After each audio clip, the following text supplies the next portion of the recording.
დღეს ქალაქის საკრებულოში პროექტის ჩვენ თვითმმართველობის ფარგლებში იმიტირებული სხდომა გაიმართა, სადაც დარგობრივ კომისიასთან მიმაგრებულმა კონკურსის შედეგად შერჩეულმა სტაჟიორებმა საკუთარი საპროექტო ინიციატივების პრეზენტაცია გამართეს.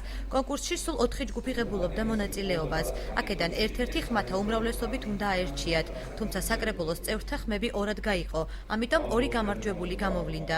იურიდიულ საკითხთა და განათლების კომისიები. იმიტირებული საკრებულოს სხდომის დასრულებისას სტაჟირების ყველა მონაწილეს შესაბამისი სერტიფიკატები გადაეცათ. გამარჯვებული გუნდის წევრების იდეები კი სამომავლოდ შესაძლოა საკრებულოს სხდომაზე რეალურად განიხილონ. აღნიშნული პროექტი უკვე მესამე წელია იმართება და მის მიზანს ახალგაზრდებში თვითმმართველობის საქმიანობის შესახებ ცნობიერების ამაღლება წარმოადგენს.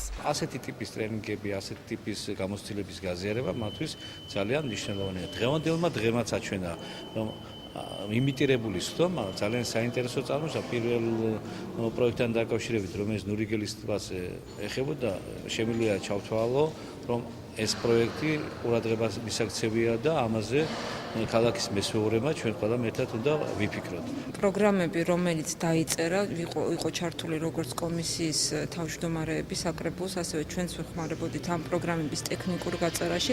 მინდა გითხრათ, რომ ძალიან საინტერესო პროგრამები იყო წარმოდგენილი.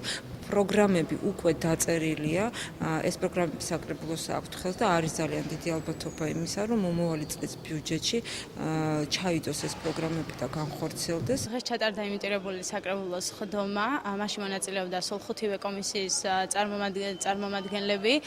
საბოლოო ჯამში გამოვლინდა 2 გამარჯვებული, ერთი ჩვენი გუნდი იურიდიულ და საპროცედურო საკითხთა კომისიის გუნდი, ხოლო მეორე იყო განათლების კომისიის გუნდი.